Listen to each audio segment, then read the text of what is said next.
10장에 대한 예제풀이 시작해 보겠습니다.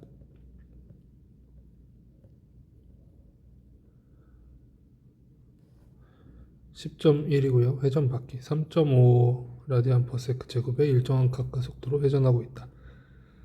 각 속력이 주어졌고 2초 동안 회전한 각 변위를 구하라. 그러면 각 변위를 구하기 위해서 뭘 계산하고자 하냐면 델타 세타를 계산을 하고 싶어요.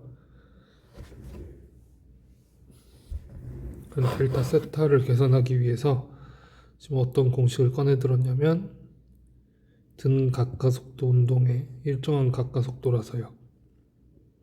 공식을 썼습니다. 이전에 든 가속도 운동에서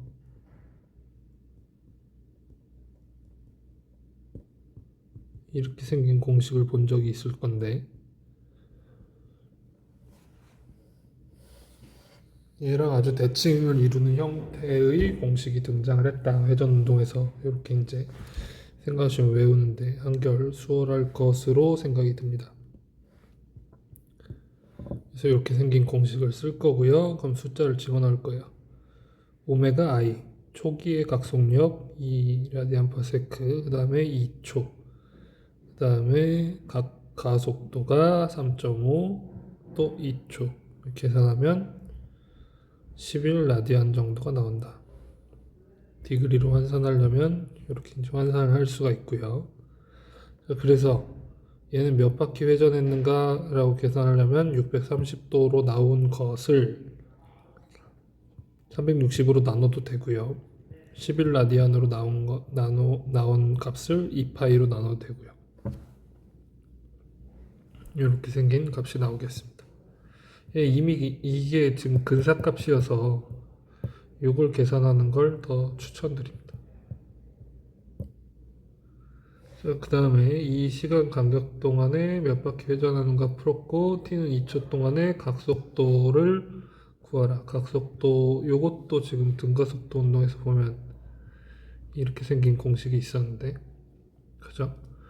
얘랑 아주 꼭 닮아 있는 오메가는 오메가 제로 알파 t 이렇게 생긴 공식을 쓰기로 했어요. 그래서 오메가 f 나중 속력, 오메가 i 처음 속력, 그 다음에 알파 t 이렇게 이제 쓰기로 했죠. 각 속력, 각가속도 사용해서요. 이 라디안 여기 문제에 나와 있는 이 값이고요. 3.5, 2초 해서 계산된 결과입니다. 공식을 외우는 게 중요하다.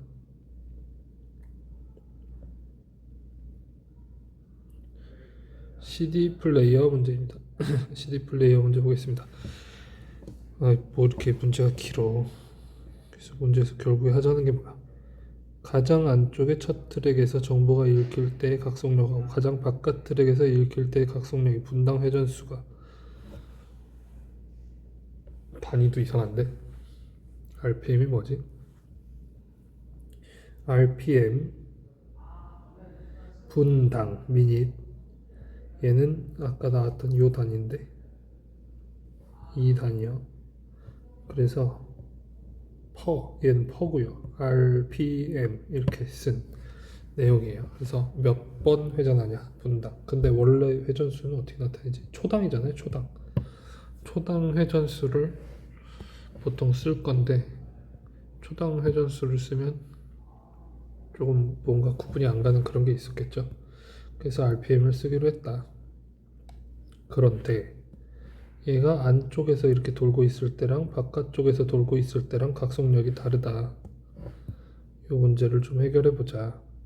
그러면 뭐가 똑같은 게 있으니까 똑같은 걸 기준으로 저렇게 쓰고 싶은 거잖아요. 똑같은 건 그럼 뭐냐? 선속도가 똑같다. 선속도가 정보가 기록되어 있는 길이 구간이 똑같아서 선속도가 똑같아요. 그러면 선속도는 R 오메가 이런 관계가 있어서 RI 오메가 I가 RF 오메가 F이다. 이렇게 무슨 보존 법칙이나 이런 건 아닌데 선속도가 똑같다고 하고 식을 쓰면 되겠습니다. 그러면 여기가 23mm 안쪽에 1000분의 23. 그 다음에 각속도는 모르겠는데 오메가 i. 근데 얘가 하필이면 속력이 1.3m/s로 일정해요. 얘가 1.3이에요. 그리고 RF 전분의 얼마? 58. 그리고 오메가 F. 그래서 오메가 I랑 오메가 F를 둘 다 구할 수 있다. 그러면 오메가 I가 얼마 나왔어요? 계산하면 이렇게 나와요. 오메가 F는 이렇게 나오고요. 계산기 쓰는 결과니까 이렇게 나오는데 얘를 분당 RPM 분당 회전수로 바꾸면 어떻게 되냐?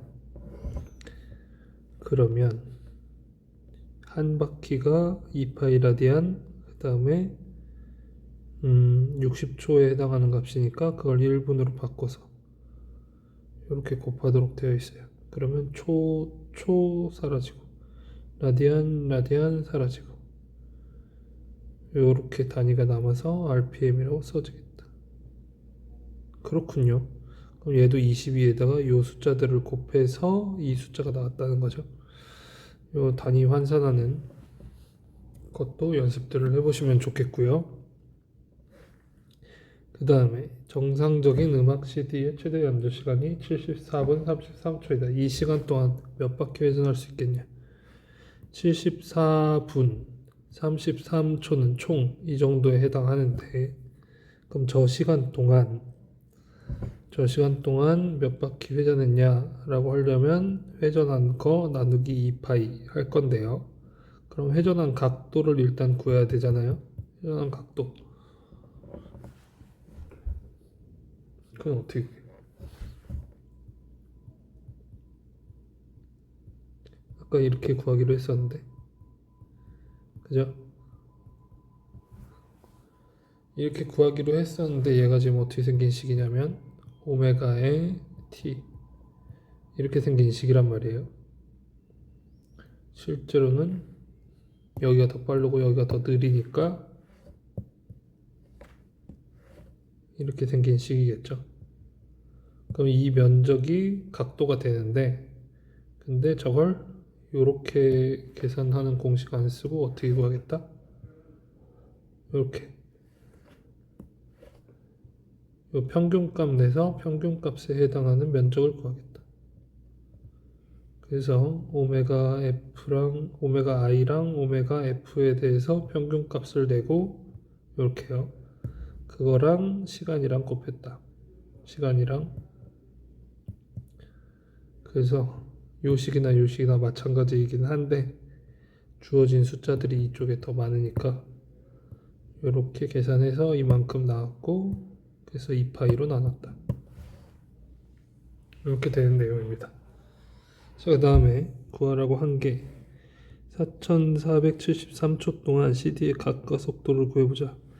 각가속도라고 하는 걸 또 어디서 어떻게 가져오기로 했냐면 이것도 아까 봤었는데 V는 V0 플러스 AT 이렇게 썼던 것처럼 V 빼기 V0 나누기 T가 A 이렇게 썼던 것처럼 여기를 오메가 제로 알파 T 오메가 제로 나누기 T는 알파 이렇게 쓴 거예요. 똑같이 그래서 알파가 오메가 F에서 오메가 I를 뺀 다음에 T로 나눈 것이다. 이렇게요. 그러면 마이너스 점점 느려지고 있으니까 이 가속도가 얼마냐? 각가속도에 해당하는 값이 산출되었습니다.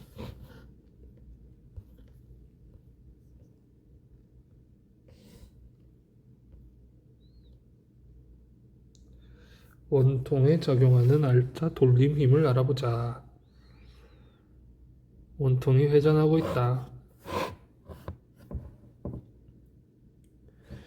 회전축에 대하여 원통에 적용하는 알짜 돌림 힘을 구하라. 회전축, X축, Y축, Z축 여기서 나오는 부분 이 축에 대해서요. 그럼 이 원통의 중심에 이렇게 꼽혀 있는 이런 내용이 되겠죠. 이 내용에 대해서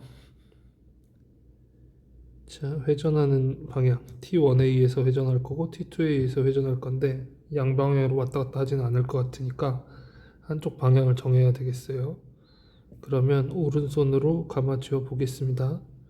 R2 방향으로 손을 네 손가락을 뻗고 감아쥐면 F의 방향으로 감아쥐면 엄지손가락의 방향이 Z축을 향해서 R2, T2가 플러스가 되고요.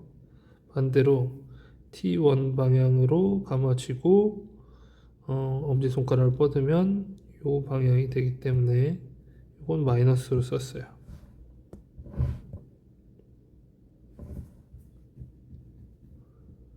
이렇게 알짜 토크가 나왔는데 토크들의 합력이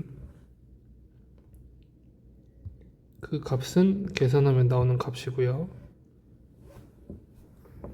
문제에 주어진 조건에 따라서 계산하는 값이 나왔는데 얘가 지금 플러스가 나왔잖아요. 여기 플러스 마이너스였는데 그럼 얘랑 같은 방향이라는 거죠.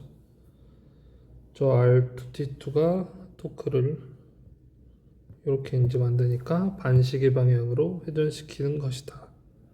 이렇게 생각을 할 수가 있겠고요.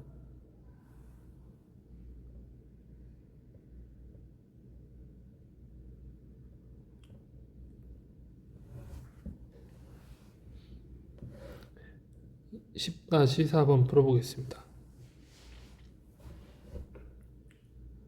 길이가 L이고 질량이 M이고 회전의 중심점이고 회전을 할 것이다. 그러면 정지 상태에 있는 막대를 수평 위치에서 놓아서 처음에 각 가속도가 생길 거고 그 다음에 여기서의 병진 가속도도 생길 건데 알파랑 A를 구하라. 그러면 알파를 구하면 알파의 반지름을 곱하면 A가 되니까 일단 알파만 구하면 되겠어요. 알파를 어떻게 구하지?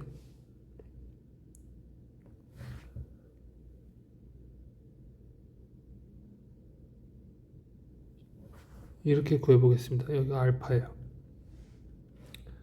시그마 타우 토크는 I 알파다 이렇게 써가지고 알파를 구할 거고요. 그러면 알파는 시그마 토크 I 이렇게 되는데 여기서 I가 얼마냐? 요 막대 이 막대의 관성 모멘트 I는 3분의 1 ml 제곱입니다.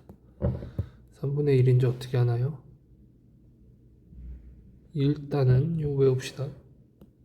요것 때문에 그렇습니다.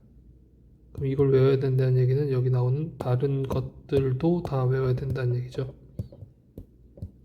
암기를 해서 일단 시험이 있으면 시험을 잘 보시길. 자, 그래서 회전축이 막대의 끝을 지날 때 관성 모멘트가 저렇게 생겼다라고 하면 관성 모멘트 자리에 요 3분의 1 ml 제곱이 들어가고요. 그 다음에 토크는 어떻게 구해야 돼? 토크는 힘이 가해지는 걸 봐야 되는데 이 막대기에 가해지고 있는 힘 mg가 어디에 가해지고 있냐면 질량 중심에 가해지고 있기 때문에 반대는 지점에 그래서 힘 곱하기 8 길이 이렇게 되고요. 둘이 각도가 90도 여서 90도가 나왔고 사인 90도는 1이다. 그래서 1이 들어온 거고요. 알파가 이렇게 나왔어요. 그러면 이 알파 값이 이 자리에 들어가게 되면 이게 병진 가속도로 나오게 되죠. 병진 가속도에서 병진은 그냥 선가속도 혹은 우리가 이전에 배웠던 가속도 정도로 생각하면 되겠습니다.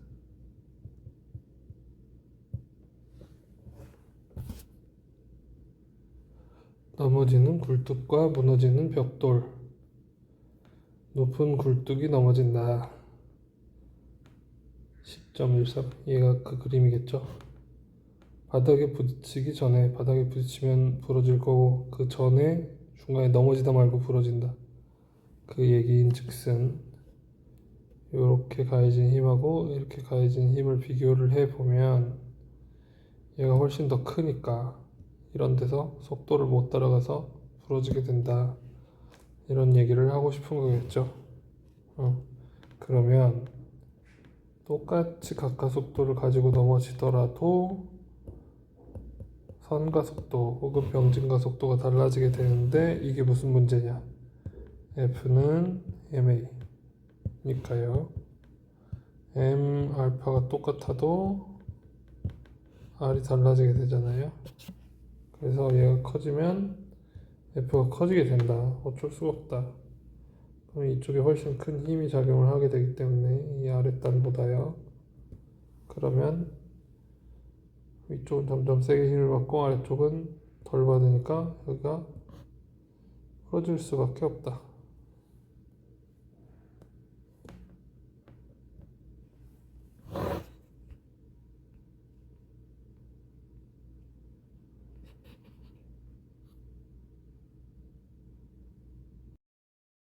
(10점) 6번 보겠습니다. 반지름이 R이고 질량이 M이고 관성 모멘트가 I인 바퀴. 요 바퀴고요. 마찰이 없는 수평축에 설치가 되어 있습니다. 바퀴에 감긴 가벼운 줄에 질량 M인 물체가 달려 있는데 요 물체이죠. 바퀴를 놓으면 얘를 잡고 있다가 놓으면 줄이 풀리면서 가속하게 되겠죠. 그때 각가속도를 가지게 될 거고 물체는 이렇게 이제 내려가는 병진 가속도를 가지게 될 거예요. 줄에 걸린 장력에 대한 식을 구해봅시다. 그러면 줄에 걸린 장력을 지금 T니까 T가 제일 먼저 뭐가 떠오르면 좋겠냐면 이 식이 먼저 떠오르면 좋겠어요. 이 줄에 걸린 이 물체를 기준으로 물체한테 작용하는 운동 방정식을 쓴 거예요. 시그마 F는 ma 이렇게요. 그러고 이제 T를 구하려고 보니까 T를 구하려면 mg-a 이렇게 구해야 되는데 그러려면 a를 구해야 되잖아요. 그래서 이제 a를 구하려고 a를 어디서 어떻게 구하지? 라는 생각이 드니까 아마도 얘를 써야 되겠다라는 생각이 들었겠죠. 장력을 구하려고요. 그러면 병진 가속도를 구하면 장력이 나오는 거니까 가속도를 구하려면 각가속도를 구해야 되겠네요. 사실 문제 자체가 힌트였네. 이렇게 순서대로 구하라고. 그러면 알파를 구해야 되겠다. 얘가 2번이고 그럼 알파를 어디 가서 구하냐? 알파를 요 토크에서 구해야 되겠다. 3번에서 토크는 I 알파니까요. 이렇게 이제 구해 보겠습니다. 토크 관성 모멘트 곱하기 각가속도라고 해놓고 각가속도가 이렇게 생긴 식이겠다. 그럼 토크를 다시 쓴 거예요. 토크를 TR이라고 썼어요. 어떻게 쓴 거냐면 토크가 R 크로스 F일 때 여기 반지름 R만큼 있고 그 다음에 T로 잡아당기고 있다. 힘이. 그래서 힘의 크기는 T, R 이렇게 된 거죠.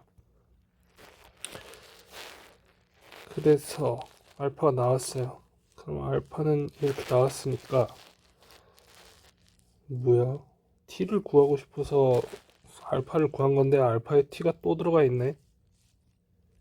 뭔가 이 돌고 도는 뱀의 꼬리 같은 이런 내용은 뭐지? 그러면 다시 정리를 해보면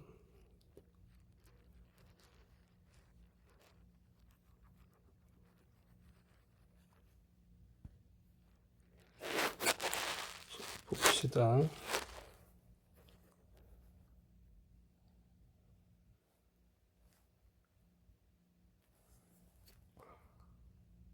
mg t는 ma라는 식이 나왔고 알파는 itr이라는 식도 나왔고 그 그 다음에 A는 R 알파라는 식도 나왔고요.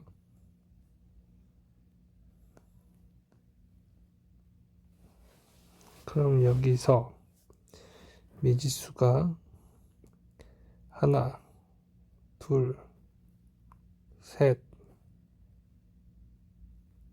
시죠. 그리고 식이 3개니까 어떻게 하면 풀릴 것이다. 이런 논리이구나. 오케이. 그러면 일단 TR이 I 알파이고 A를 없애볼게요. A는 R 알파이고 이렇게 식이 정리가 됐어요. 그러고 나면 이번엔 T를 좀 없애볼까요? T가 없어지나? T는 R분의 I 알파니까 이걸 여기다 쓰면 mg 마이너스 R분의 I 알파는 mR 알파 이렇게 돼서요. 그럼 알파로 묶으면 알파에 대한 답이 나오는 거잖아. 알파 넘기면 mR 플러스 R분의 I 알파 그러면 알파가 mR 플러스 R분의 I mg 이렇게 이제 나오는 거죠. 그렇군. 여기는 이제 이렇게 써진 거죠. 곱하기 m 그래서 이렇게 나눠지고 그 이제 같은 값인데 방정식이 3개가 나오고 미지수가 3개여서 연립방정식을 풀 건데 이 각가속도, 병진가속도, 줄에 걸린 장력 중에 뭘 먼저 구할 거냐의 문제예요. 다시 정리하면 일단 운동방정식을 쓰고 싶었다. 그 다음에 토크는 I알파에 관한 식을 쓰고 싶었다. 아니지. A를 알파에 관한 거로 바꾸고 싶었다. 그 다음에 알파를 구하기 위해서 이 토크는 I알파의 식을 썼다. 3개의 방정식을 쓰고 나면 연립방정식 풀이다. 이렇게 생각해 보시면 되겠습니다. 지금 여기서는 이제 관성 모멘트를 구하지 않았어요. 그냥 관성 모멘트라는 게 있다라고 하고 넘어갔는데 뒤에 가면 관성 모멘트를 그 물체의 모양에 따라서 구해보자라는 문제가 나오네요. 10.7번 보겠습니다. 일단 관성 모멘트를 구하는 식은 이렇게 돼요. I라는 게 있는데 그 미소 질량에 대해서 DM에 대해서 DM이 위치하고 있는 그 위치 좌표의 제곱을 몽땅 다 적분하자 이렇게 돼 있어요. 근데 이 DM이라는 걸 적분을 하는 그 쉬운 요소를 쓰려면 공간에 대한 값으로 바꿔줘야 돼요. 그래서 이게 첫 번째고 두 번째. 그래서 DM을 이렇게 바꿔주겠다라는 생각을 했는데 여기서 이제 람다가 뭐냐면 람다가 여기서는 선밀도라고 하는 개념이에요. 이 전체 길이에 모든 질량이 모여 있다. 이렇게 그럼 단위 길이당 질량은 얼마겠냐 라는 걸 물을 때 람다라고 답할 수 있다. 그 람다가 나왔어요. 그러면은 얘가 지금 어떻게 된 거냐면 L이 X를 따라서 뻗어 있으니까 얘가 X라고 쓸 수도 있는 거죠. X 그리고 M도 질량이 있다 이런 식으로 쓸 수 있는 거고 그러면은 M이 람다 X 이렇게 표현이 되는데 얘를 이제 양변을 미분해보자. X에 대해서 dm 그러면 람다는 상수니까 dx 이렇게 나오는 거죠.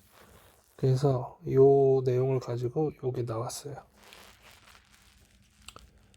그 다음에 그러면 dm을 치환해 이제 람다 dx로 요게 람다 dx로 치환된 거죠. 그 다음에 r제곱도 치환이 됐어요. 얘를 x축상에 놓고 요런 DM이 있다. 여기까지의 위치가 얼마겠냐? x다.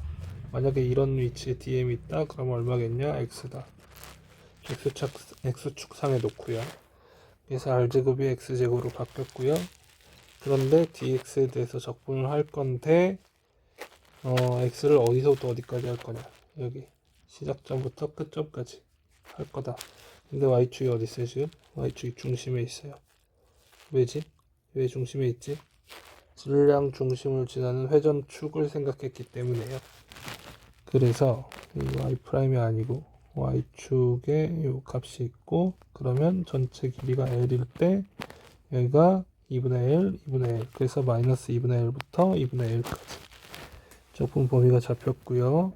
그 다음에 l분의 m이 앞으로 튀어나오고 x랑 관계가 없어서 x제곱 dx 적분하면 3분의 x 세제곱이 나오고, 이제 마이너스 2분의 1이랑 2분의 1을 집어넣으면 된다. 그럼 이렇게 이제 값이 나오게 됩니다. 이게 뭐예요? 길이가 l이고 질량이 m인 균이랑 강체 막대가 있는데, 막대의 수직이고 질량 중심을 지나는 관성 모멘트 12분의 ml제곱. 얘가 지금 여기 나오는 이 내용이에요. 저희 적분을 하겠냐 외우겠냐, 둘 중에 하나를 골라라. 외우는 게 낫지 않겠습니까? 그리고 얘도 비슷하게 생겼는데 얘는 값이 다르네. 뭐가 다르지? 회전축이 이렇게 이제 이동을 한 상태예요. 회전축이 이동한 걸로 바꾸면 여기 문제가 어떻게 바뀔까요? 여기까지는 1번 떠올리고 2번 떠올리는 건 똑같은데 이 부분이 바뀌게 됐죠. 이 부분이 0부터 L까지로 바뀌게 되면서 여기도 0부터 L까지, 0부터 L까지. 그러니까 여기에 3분의 L 세제곱 들어가서 얘가 3분의 ML 제곱이 들어가는 거죠. 그래서 구하는 방식은 똑같은데 적분 범위가 다른 이런 문제는 그래도 할만하군요. 이렇게 하면서 풀 수 있겠습니다. 속이 꽉 찬 균일한 원통 문제를 풀어보겠습니다.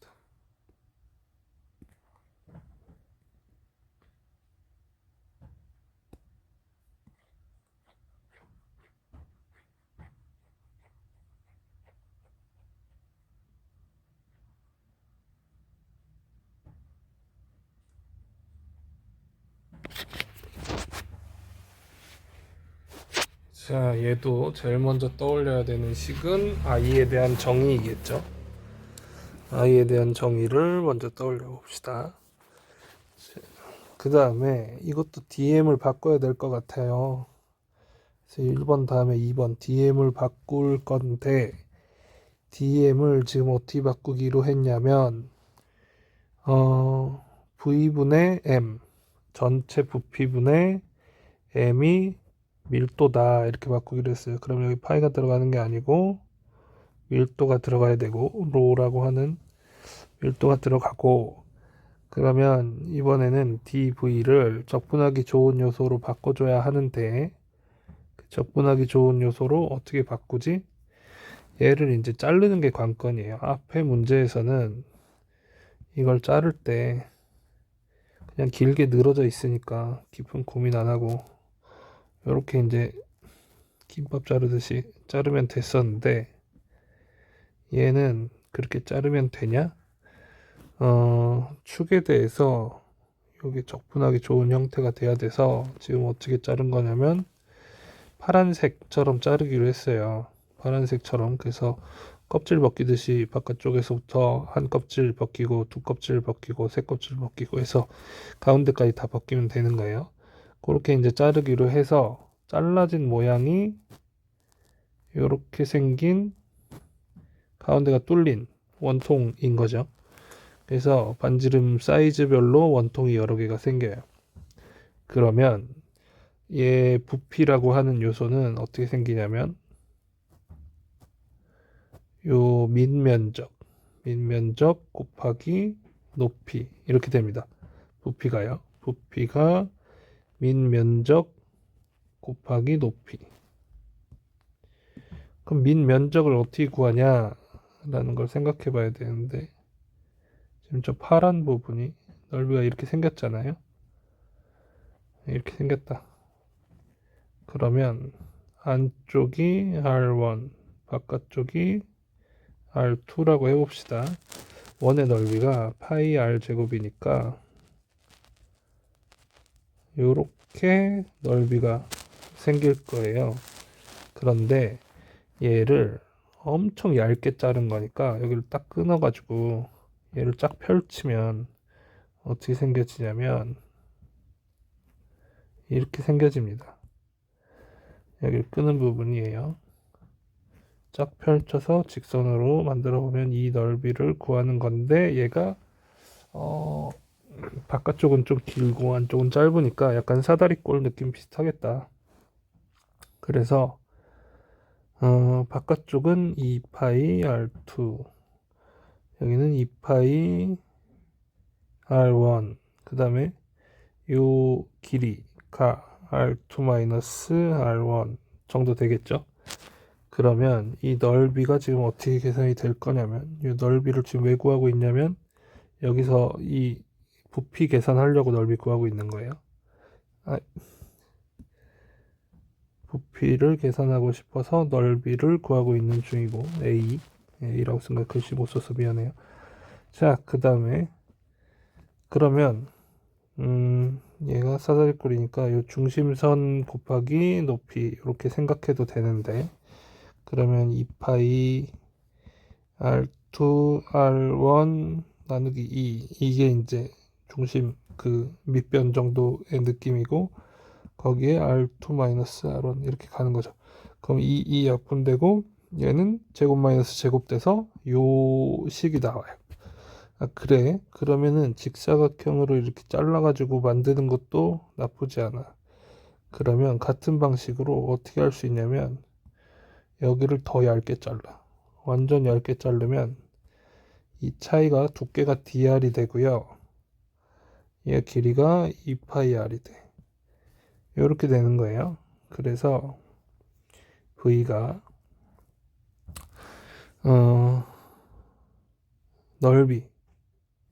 넓이가 2파이 r dr 곱하기 l 이렇게 된다. dv가요. 이렇게 되는 요소를 이해가 가능하겠죠? 가능했으면 좋겠는데, 그래서 dv를 바꿔 쓸 것이다. 이렇게 이해를 해보면 좋겠습니다. 아니면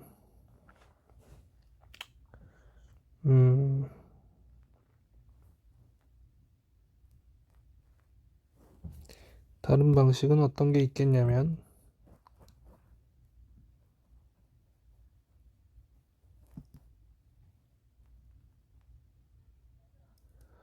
어쨌거나 v는 지금 넓이, 윗면의 넓이 곱하기 높이 이렇게 되는데, 얘가 지금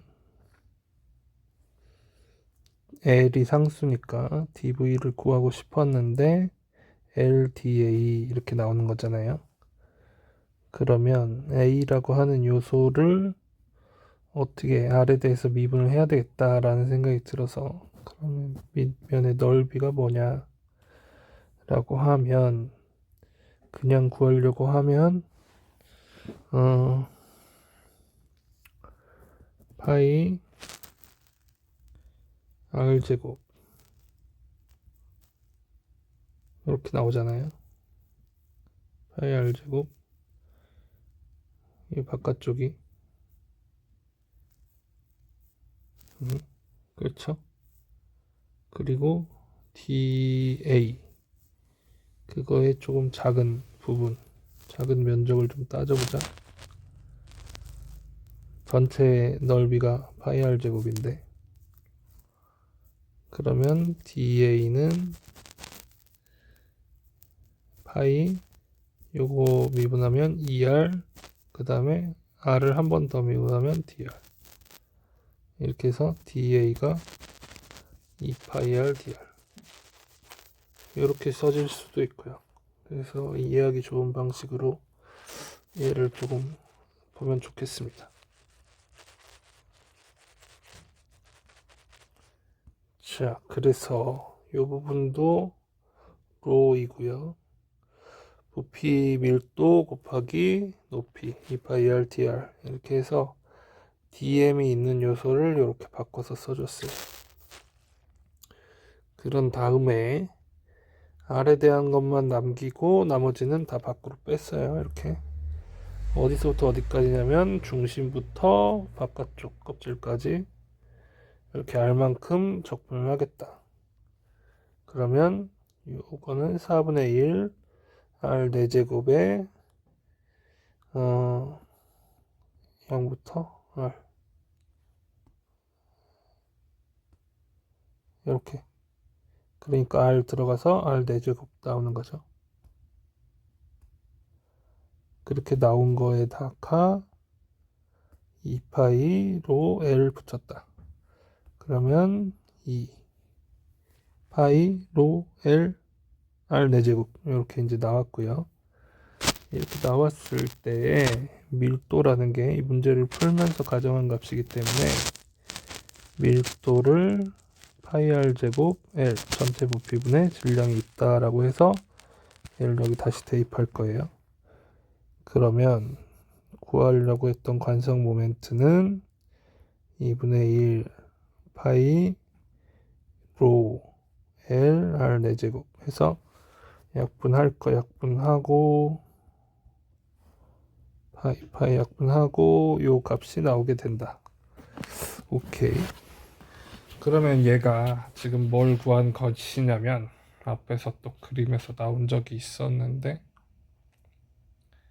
여기서 속이 꽉 찬 원통 또는 원판이라고 해서 이 두께가 얇아져도 같은 식으로 구해진다는 거죠.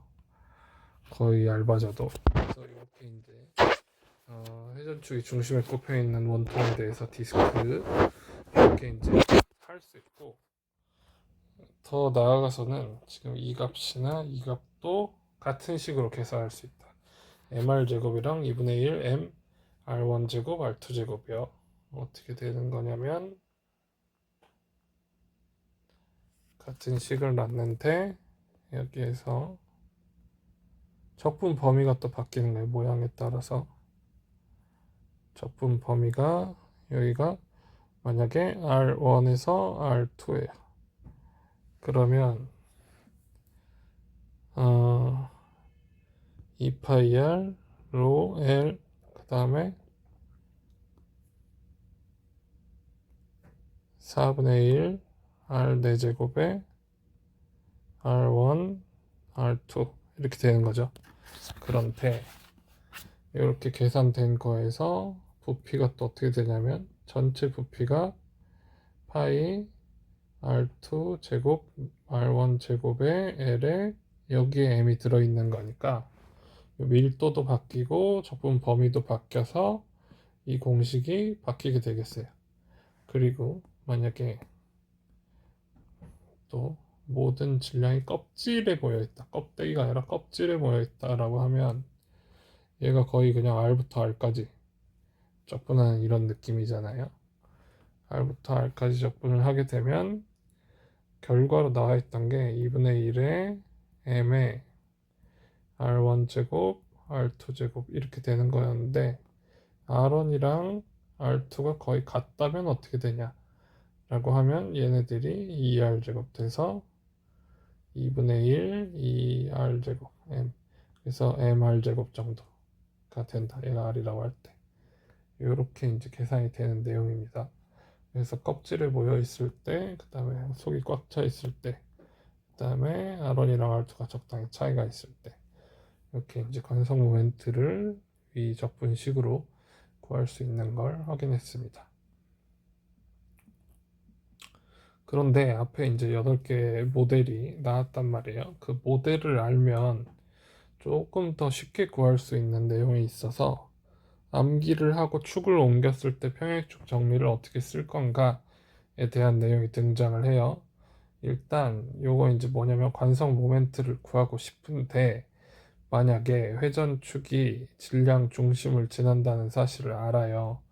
그렇게 생긴 모델의 관성 모멘트를 알고 있어.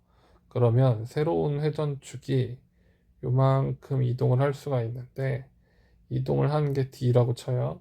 그러면 전체 질량의 D제곱 더한 것만큼 관성 모멘트가 변화한다. 이런 뜻이에요.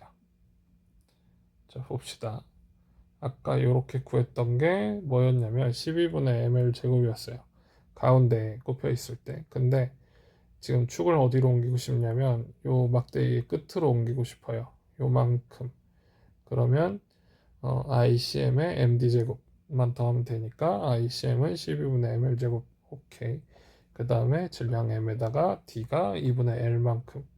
이렇게 하면 이게 계산이 된다. 좋은데? 좋은데? 적분 열심히 하는 것보다 조금 외우는 게 더 좋은데? 이렇게 이제 되는 거예요. 그 다음에 회전 운동 에너지를 알아봅시다. 이 문제는 지금 여기 그림 보면 얘네들이 구같이 생겼지만 여태까지 계속 그 이제 부피가 있는 물체를 다루게 되나 싶어가지고 구같이 생겼지만 실제로는 구가 아니다. 이 문제에서는 그냥 점질량이다. 얘들 다 점이에요. Y축을 중심으로 오메가의 각성력으로 회전한다. 관성 모멘트와 회전 운동 에너지를 구해보자. 일단 관성 모멘트를 구해보겠습니다. 관성 모멘트는 이렇게 구할 거예요. mr 제곱을 시그마. 이렇게 r 제곱 mi i 이렇게 하는 거나 r 제곱 dm 이렇게 하는 거나 같은 식이라는 거죠. 그래서 앞에서는 i를 이렇게 구했고 지금 이렇게 불연속적으로 있을 때는 시그마를 사용해도 된다. 그러면 얘네들은 지금 이 노란 애들은 회전축으로부터의 거리 r이 얼마예요? 0이죠. 회전축이 그냥 딱 붙어 있으니까. 그래서 얘네들은 고민할 필요가 없고 이 파란 애들만 고민을 하면 a만큼 떨어져 있으니까 ma제곱 플러스 ma제곱 해서 이렇게 나오는데 그러면 회전 운동 에너지는 이렇게 써지는 게 공식이니까 i를 집어 넣으면 오메가일 때 회전 운동 에너지가 이만큼으로 나온다 라고 하는 건 회전축의 형태가 바뀌었을 때 이것도 바뀌고 이것도 바뀔 거니까 계산을 해보라고 한 거겠죠. 그래서 B번 문제에서 얘를 뭘 하라고 시키냐면 이렇게 돌고 있던 애를 회전축을 살짝 쓱 뽑아가지고 가운데다가 딱 꼽아놓고 여기에다가 이렇게 꼽아놓고 얘를 중심으로 얘도 돌리고 얘도 돌리고 얘도 돌리고 얘도 돌려보자. 이렇게 이제 된 거예요. 회전축이 바뀐 거죠. 그래서 이온 모델이 된 거예요. 그러면 얘도 거리가 생겼잖아요. 원래 얘만 있었는데 그러면 2ma 제곱에다가 2mb 제곱도 같이 들어가야 되겠죠. 관성 모멘트에. 그래서 여기서 거리가 얘네들도 고려를 해야 되게 되어서 이것들이 덧붙여졌다. 그렇다고 이제 운동 에너지 공식은 똑같으니까 거기에 i만 바꿔서 들어가게 되면 이렇게 생기는데 아까는 요만큼이었잖아요. ma 제곱에 오메가 제곱 이렇게 생긴 것보다 이 정도의 크기가 더 생긴다. 그러니까 아무튼 얘가 뭐 날개다 프로펠러다 라고 치면 두 개짜리를 각속도를 같이 돌리는 것보다 네 개짜리를 돌리는 게 에너지가 더 크다 더 많이 든다 이렇게 이제 생각이 되는 그런 문제인 거죠.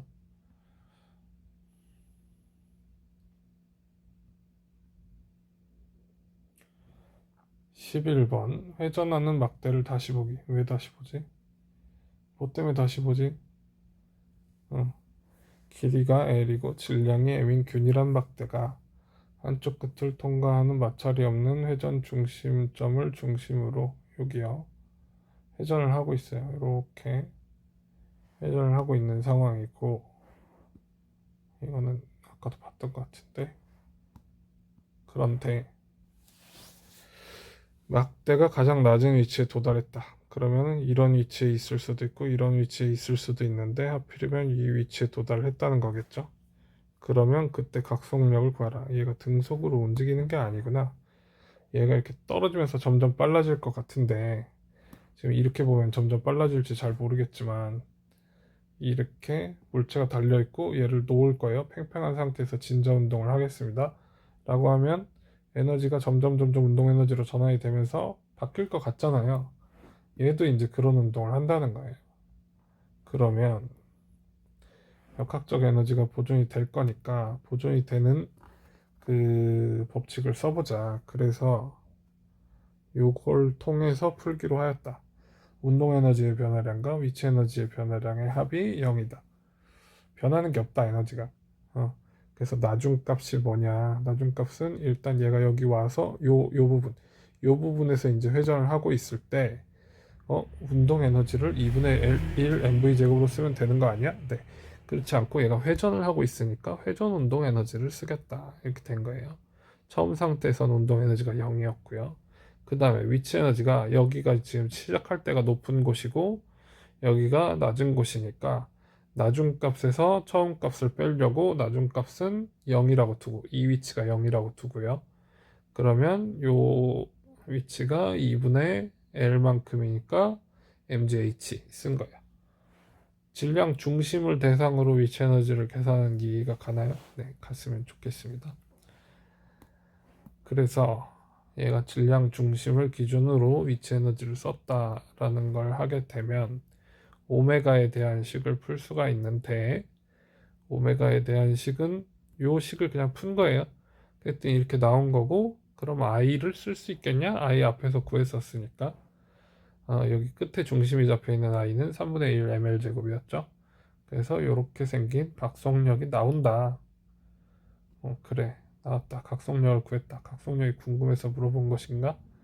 그러면 연직 위에 있는 경우 질량 중심의 접선 속력 여기에서의 지금 이 속력과 막대 가장 낮은 점 2점이죠. 2점에서의 속력을 생각해보면 여기가 더 빠를 거 아니에요. 여기보다는 이동하는 거리 자체가 다르니까 같은 시간 동안.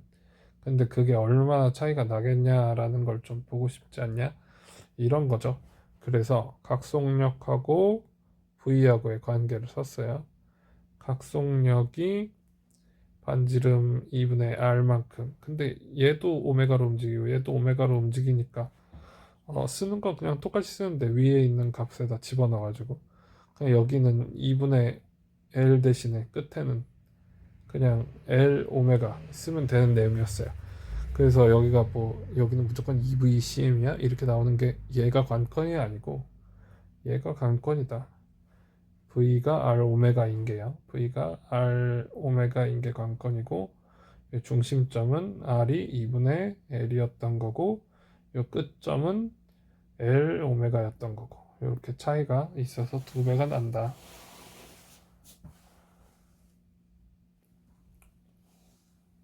12번 에너지와 에투드 기계 도르래를 통해서 줄로 연결된 서로 다른 질량 M1과 M2를 가진 두 물체를 생각해 보겠습니다. 델타 K, 델타 U가 있고요.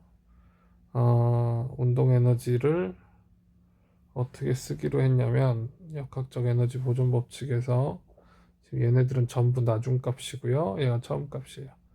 얘네들은 나중값이고 얘는 처음값이에요. 그래서 지금 이 식은 뭐냐면 M1이 움직이고 있는 거. 이 식은 M2가 움직이고 있는 거. 지금 누가 올라가는 거야? 물체 2가 H만큼 내려왔어. 그럼 얘가 내려오고 있는 거군요. 얘는 올라가고 있는 거고요. 이게 나중이네요. 이게 처음이고. 이렇게 문제가 읽히고 그러면 이제 나중 속력에 의해서 운동 에너지가 생겼고 그 다음에 얘도 돌 거예요. 얘도 돌면 이렇게 운동 에너지가 있다. 그리고 그다음에 나중에 어떻게 됐냐 보자. 요게 위치 에너지라는 건 그냥 기준을 마련하기 나름이어서 되게 재밌는 식인데, M1은 여기가 0이고 여기가 M1GH 이렇게 쓴 거고요. M2는 여기가 0이고 여기가 마이너스 M2GH 이렇게 쓴 거예요. 그래서 얘가 나중값이 된 거고, 상대적으로 그냥 어차피 요 차이만 중요하다라고 생각했으니까 이렇게 쓴 게 되겠죠. M1하고 M2에 똑같은 기준을 마련하지 않아도 된다는 게 이 재밌는 문제예요. 그래서 얘가 이렇게 이제 나중값이 써지고, 처음 값은 그럼 둘 다 0인 위치에 있었으니까 0이라고 쓰겠다. 이게 델타 U만 구해도 돼서 그렇게 이제 하는 거예요. 그러면 식을 다 전개를 할 건데 이 부분이 이제 특이하게 들어가 있죠. 오메가가 R 오메가가 V니까 요거를 오메가를 V로 바꿔서 써주겠다. 이렇게 된 거고요. 그 다음에 구하고 싶은 게 병진속력이었으니까 얘가 그냥 선속도라고 생각하면 돼요. 선속도의 크기. 그냥 우리가 이전에 속도라고 배웠던 그 값이라고 생각하면 됩니다. 그래서 얘를 VF로 묶어서 정리를 하면 다음과 같은 식이 된다. 오메가도 이 관계식에서 구할 수 있다. 이런 내용입니다. 이게 우리가 뭐랑 조금 비교를 하려고 생각을 해야 되냐면, 도르래가 돌지 않을 때 이 문제를 어떻게 풀었었나를 기억하고, 도르래가 돌면 뭘 무시할 수 없게 되었나라는 걸 좀 비교를 해보면 좋아요. 그러면 그때는 요 내용을 고려하지 않으면은 다 똑같으니까 식이 이렇게 되고요. 얘도 고려를 하지 않게 되고, 그럼 얘도 고려를 안 하게 되고, 얘도 고려를 안 하게 돼요. 얘도 고려를 안 하게 되겠죠. 그때는 애초에 각성력이라는 게 있지를 않고. 그러면 이렇게 지금 원래 나왔었던 이전에 배웠었던 내용 대비 지금 요 도르래의 회전만큼이 더 들어가니까 분모에 이만큼이 더 더해져서, 분모가 커지면 어떻게 되죠? 전체적으로 작아지게 되죠. 그래서 속력이 줄어든 것처럼 보이게 된다. 예를 들어서 이 실험을 하면 요 도르래의 회전을 고려하지 않으면 분명히 이제 작게 나올 건데, 실험값이 이론값 빼기 이론값이 더 크고 실험값이 작으니까 이렇게 이제 생긴 오차가 나오게 되겠죠. 이 오차가 나오는데, 오차가 진짜로 오차냐? 라고 물어보면 이론이 현실을 잘 못 따라가서 생기는 그런 문제도 있기 때문에, 이런 걸 고려를 하면 오차를 좀 더 줄일 수 있겠다. 이렇게 이제 생각을 전개를 해보자 라는 내용의 문제입니다.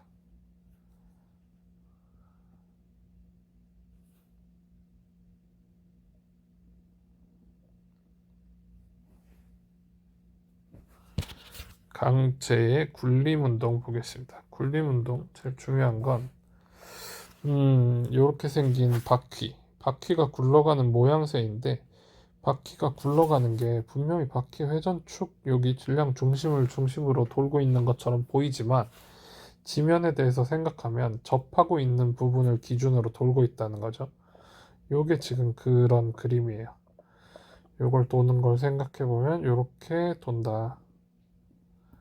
그래서 요게 회전의 중심이 바뀌었기 때문에 회전의 중심이 바뀐 것만큼의 에너지를 고려를 해줘야 된다, 이런 내용이죠. 그래서 중심을 기준으로 도는 게 아니라 P점을 기준으로 돌고 있는 회전 에너지를 생각을 하려고 하는데, 근데 회전축이 바뀌었으니까 뭘 할 수 있어요? 관성 모멘트를 쓰는데 ICM하고 md제곱이었죠. 아까는 d 대신에 r을 쓴 반지름 r만큼 이동을 했으니까, 이렇게 하면 지면에 접하고 있는 바퀴가 굴러가는 모양을 묘사할 수 있겠다. 그래서 얘를 여기다 대입하고 전개하면 이건 이제 뭐가 되냐면, 얘는 질량 중심을 회전축으로 하는 회전 운동 에너지, 얘는 그 질량 중심의 선속도 VCM이 있다고 했을 때 걔가 직선으로 이제 운동하는 에너지. 그래서 원래 익히 알고 있었던 운동 에너지, 그냥 저게 회전을 안 하고 굴러갈 거야 이렇게 생각했을 때, 그 다음에 얘가 회전 할 거야, 회전 운동 에너지, 두 개를 더하면 굴림의 운동 에너지를 설명할 수 있겠다. 오케이. 그러면 경사면을 내려가는 구에 대해서 생각을 해봅시다. 경사면을 내려가는 구에 얘도 마찬가지로 미끄러지지 않는 구라고 해봅시다. 미끄러지지 않는 구의 속력과 가속도를 구해보자. 그러면 구일 필요가 없으니까 그냥 네모나게 그려놓고 이렇게 이제 됐다라고 했을 때, 그러면 mg h만큼이 얘가 2분의 1 mv 제곱으로 바뀌는 거니까 이렇게 돼서 2gh 루트 gh, v가 루트gh의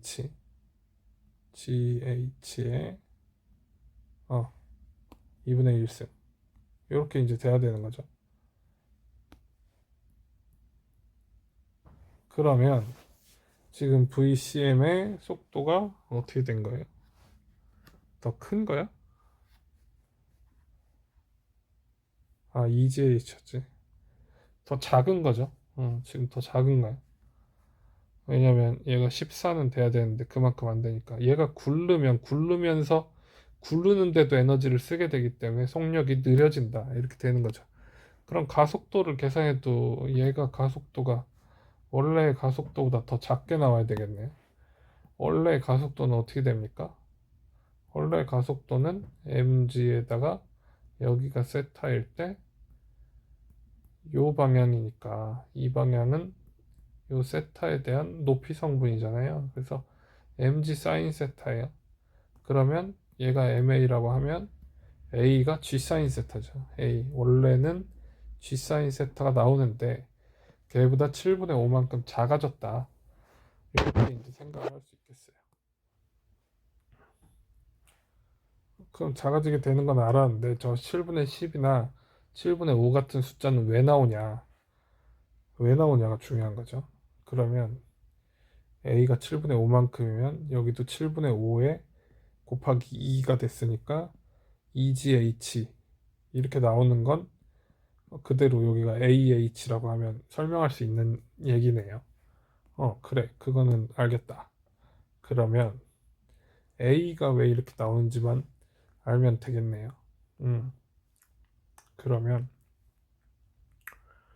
저걸 구해봅시다. 지금 어떻게 구하고 싶냐면 역학적 에너지 보존 법칙을 또 쓰면 되는 거 아니야? 얘가 mgh가 있었는데 mgh가 2분의 1 m vcm 제곱, 얘도 쓰는데 2분의 1 i 오메가 제곱, 이것도 써야 돼. 그런데 i가 뭐냐면 9예요.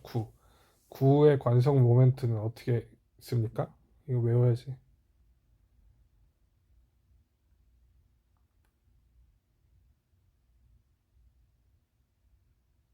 요거예요. 요거 외워야 되겠다. 속이 꽉 찬 9.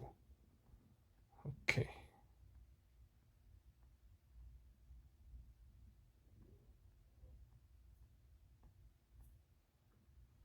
속이 꽉 찬 9를 외웠더니 2분의 1 mv 제곱 플러스 2분의 1, 나 방금 전에 봤는데 까먹었네.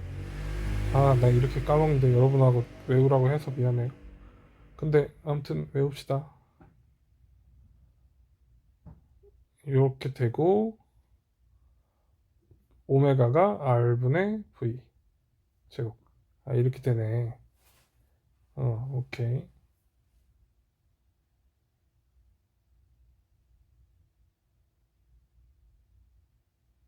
맞나?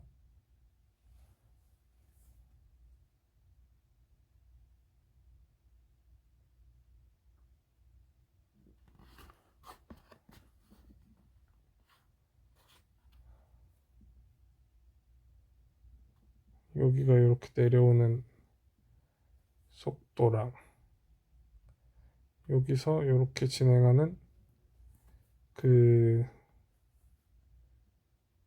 선 속도, 병진 속도가 똑같냐? 똑같냐라고 물어보면 똑같지 않은 것 같은데.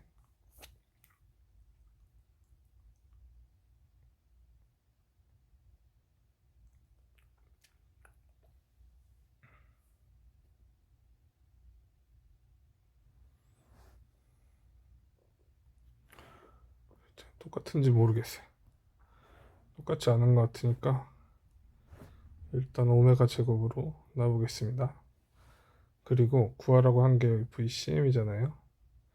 VCM을 구해야 되겠다. 병진 속력을. 그러면 얘를 여기서부터 쓸 게 아니었어.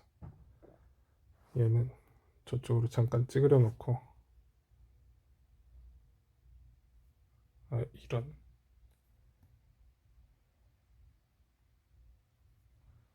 찌그려 놓고 얘를 좀 더 간단하게 만든 다음에 VCM에 대해서 풀어서요.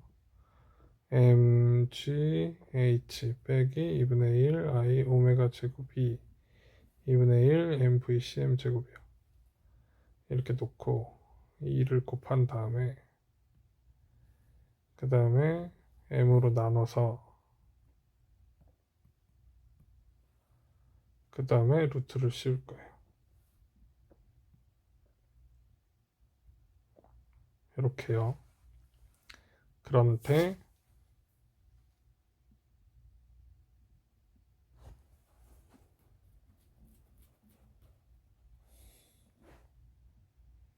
얘는 왜 어쩌다 이 지경의 식이 나왔지?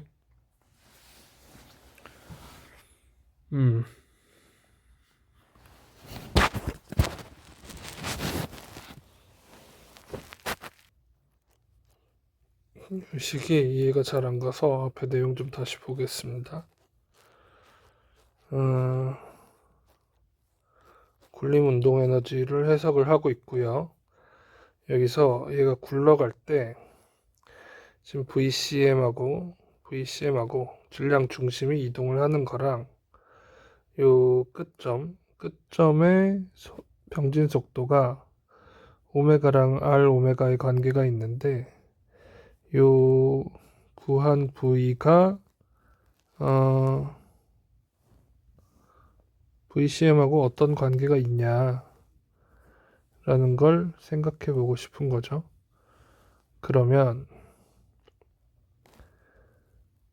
순수하게 회전 운동만 한다라고 따지면 여기서 이 점은 R 오메가로 움직이고 이 점은 또 R 오메가로 움직이고 병진 운동만 한다 따지면 얘가 그냥 굴르지 않고 앞으로 쭉 가니까 얘도 VCM으로 움직일 거고 근데 회전 운동을 하면서 앞으로 가는 병진 운동도 하면 얘는 앞으로 VCM 뒤로 VCM이니까 이 점은 멈춰 있다고 생각되고 여기는 0이고 얘는 VCM으로 움직이니까 VCM으로 가고 있고 그 다음에 R 오메가로 가는 데다가 VCM으로 가는 걸 합치니까 이렇게 되는데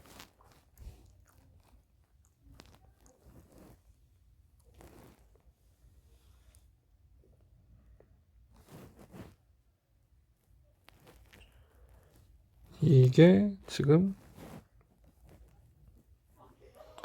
얘랑 똑같다라고 하면 이게 VCM이 된다. 이런 이제 상황이고요. 그래서 굴림 운동에 대해서 운동 에너지를 생각해 보려고 하면 VCM이라고 하는 게 R 오메가 2냐? 2냐? 그렇다라고 했잖아요, 여기서. 그렇다. 응. 이 VCM 뭐 때문에 나타나냐? 라는 얘기인 거죠. 앞으로 굴러가는 병진 속력이 오메가랑은 어떤 관계가 있냐? 오메가랑 진짜 저런 관계가 있어요? 어? 저런 관계가 있다라는 걸 어떻게 알지?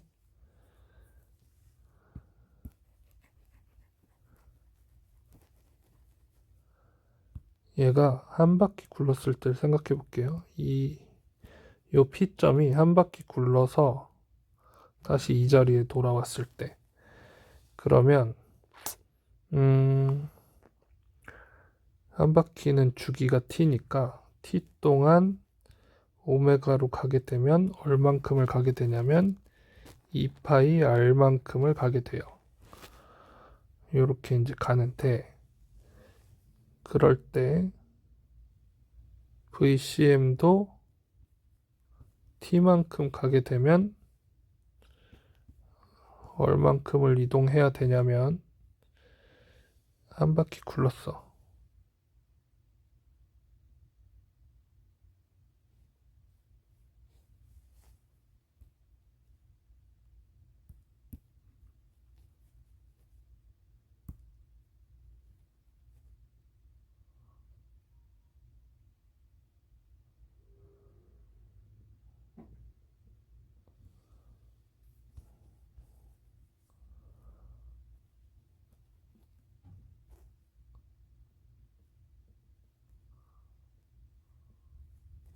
요만큼 온 거죠. VCM이 요 거리만큼. 이 거리가 얼마냐는 거잖아. 저 거리가 얼마인지 어떻게 알지?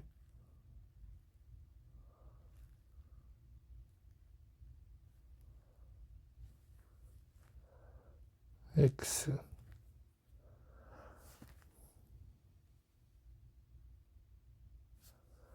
이게 X이고, X가 지금 이 점에서 따지면 이 점이 여기까지 오는 거니까 요렇게 길이가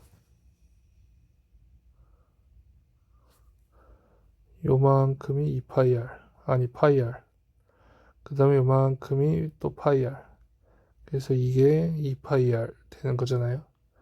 그럼 그거에 대해서 이 길이는 얼마냐라고 물어보고 싶은 거지.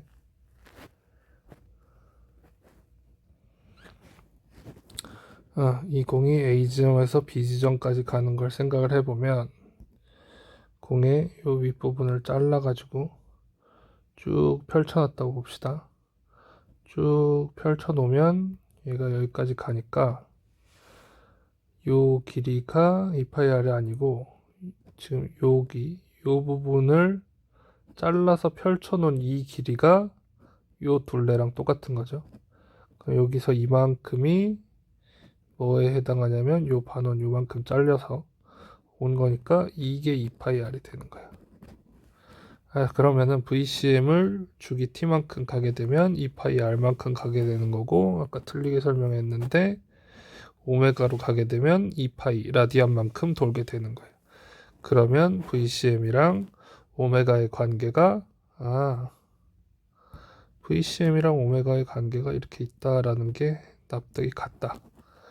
오케이. 그러면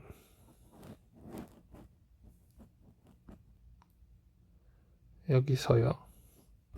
이 문제인데, 굴러서 내려오는 경우에 관성 모멘트를 계산하지 않은 상태에서 회전 운동 에너지를 고민을 해보면, 요 식이 성립한다고 하면 I 오메가 제곱인데 요걸 다시 쓰고요.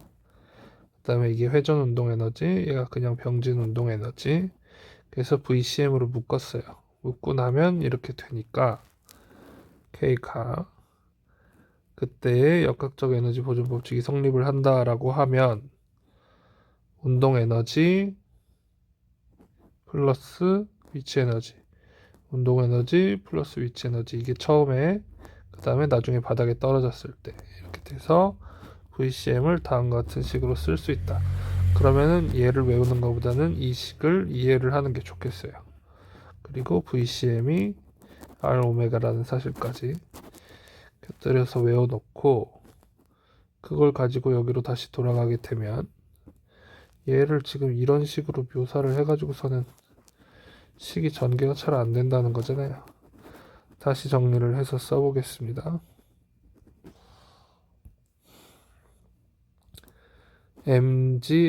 MGH가 있고요. 이게 지금 2분의 1 I 오메가 제곱하고 2분의 1 mv 제곱으로 바뀌는데 2분의 1에 i의 r분의 v의 제곱 이렇게 쓴 거랑 똑같으니까 cm이나 이런 것 지금 귀찮아서 안 붙이고 있는데 서술하려면 붙여야 됩니다.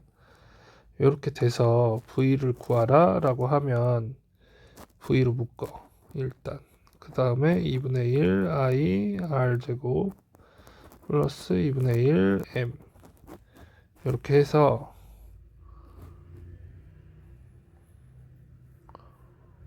2분의 1 2 i r 제곱 플러스 m 그 다음에 gh m도 있어야 되죠. 이렇게 생긴 게 v 제곱이다 라고 쓴 거예요. 오케이. 그 다음에 i에다가 뭘 집어넣은 거냐면 i에다가 2분의 5 mr 제곱. 오케이. i에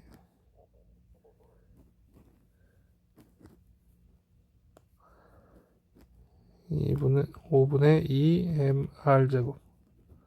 그러면 r 제곱 r 제곱 약분되고 이렇게 되겠죠. 그 다음에 m이랑 m도 약분시키면 되지 않나? 그죠? 약분하고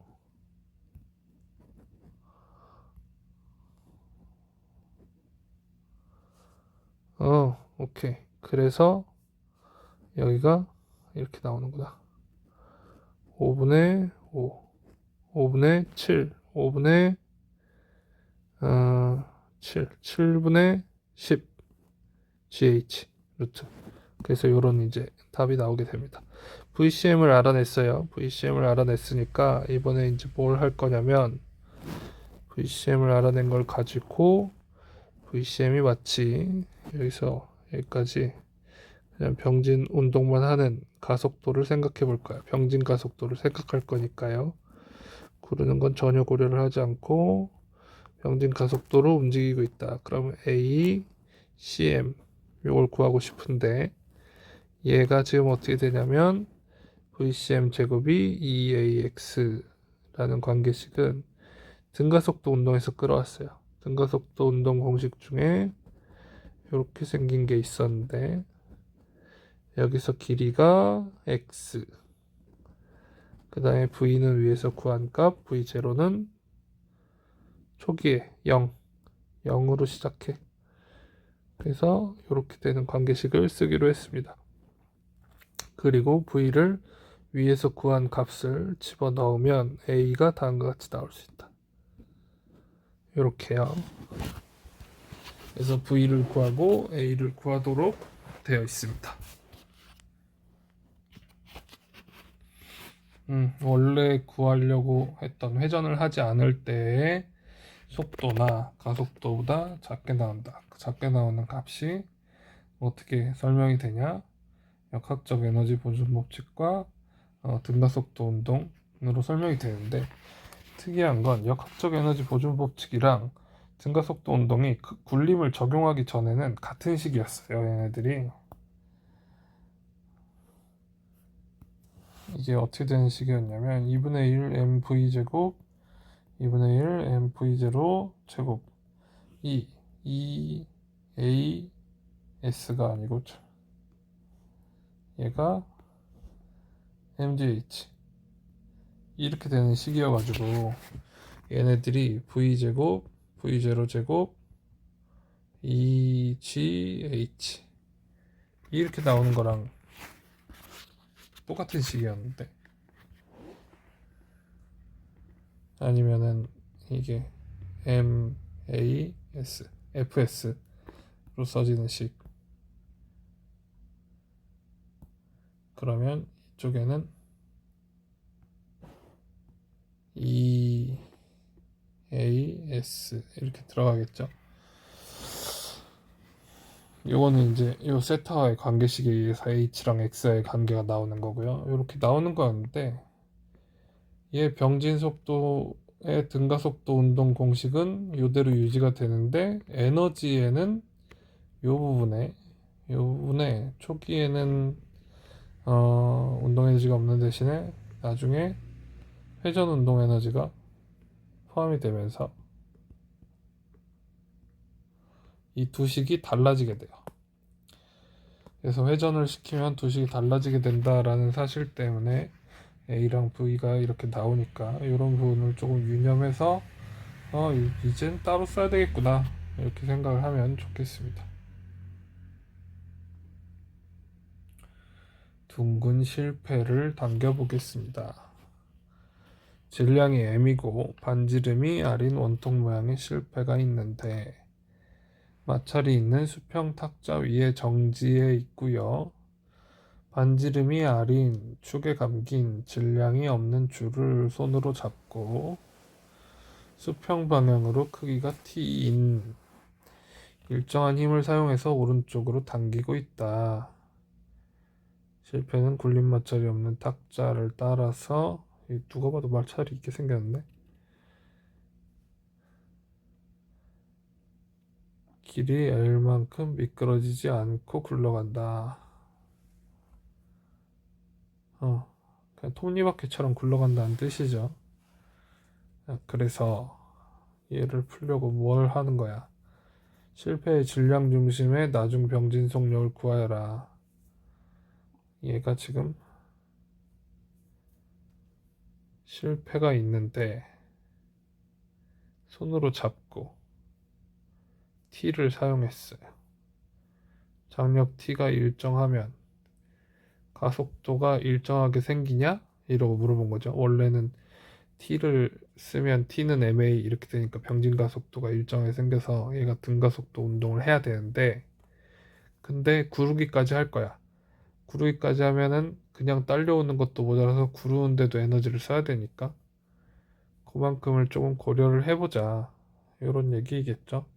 그래서 ED 에너지를 변환한다. 이렇게 이제 식을 써놓고 풀 건데 그 에너지가 이렇게 이제 가는 것도 있는데 구르는 것도 있다. 둘 다 고려를 하자. 그러면 1의 양부터 이제 구해보겠다라고 해서 1의 양이라는 건 힘 곱하기 이동 거리니까 t를 줘서 얼만큼이나 갔냐라는 걸 쓰고 싶은데 t로 얼만큼을 가도록 했냐라고 물어보면 t를 줘서 이동한 거리는 L만큼 간 거 아니야? TL만큼 쓰면 되는 거 아닌가? 근데 그렇지가 않다. 이 W가 힘 T를 줘서 L만큼 가는 것도 가는 거지만 뭘 더 고려를 해야 되냐면 얘가 지금 구르고 있는 길이 이 부분 풀리는 길이도 고민을 같이 좀 해줘야 된다. 그래서 전체 길이를 어떻게 쓰기로 했습니까? W는 FS를 쓸 건데 S가 요 길이다 이렇게 해서 쓰기로 했어요. F는 T이고 그래서 TS 이렇게 나온 거예요. 그러면 요 L이 뭐냐 소문자 L이 요 반지름 아래 세타만큼 세타를 몇 도 돌았는지 모르겠지만 아무튼 그만큼 돌면 나오는 호의 길이 만큼이에요. 그래서 저 호의 길이만큼 돈 것도 일을 한 거다 이렇게 이제 보기로 한 거죠.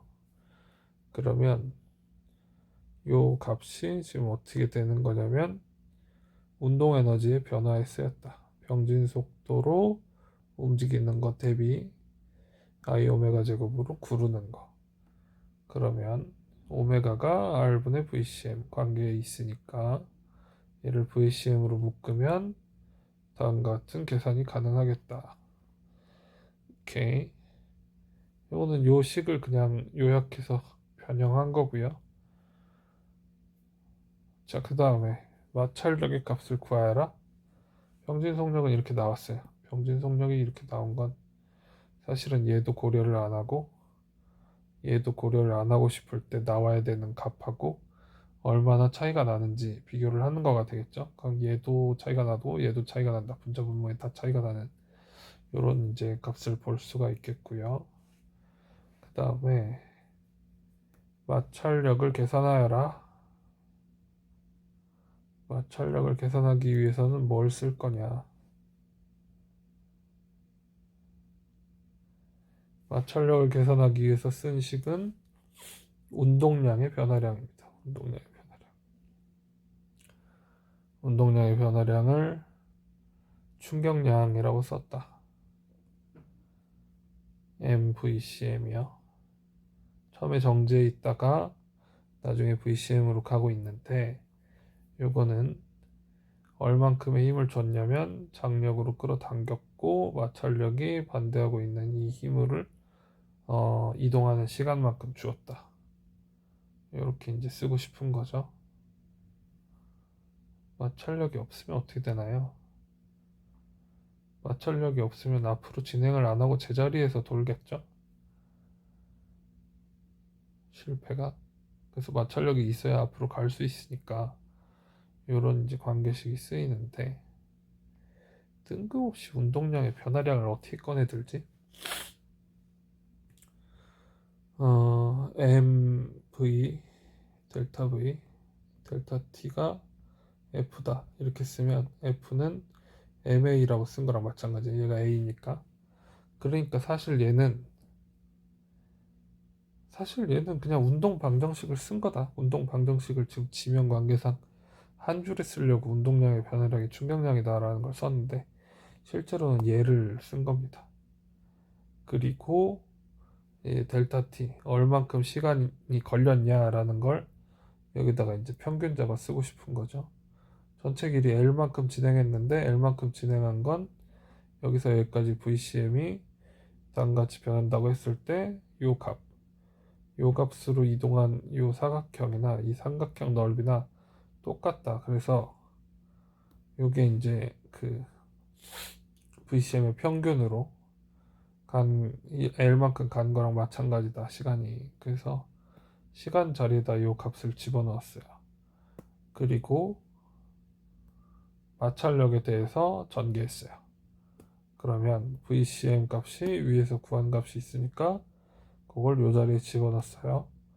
그러면 마찰력이 얼마다 라고 나오냐면 이런 값이다 라고 나오는 건 그냥 전개해서 나오는 거고 그죠? 이런 값이 있으면 어느 정도의 거리를 간다든지 아니면 어떻게 구를 수 있다든지 이런 것들이 계산되게 된다라는 내용입니다. 여기까지 하겠습니다.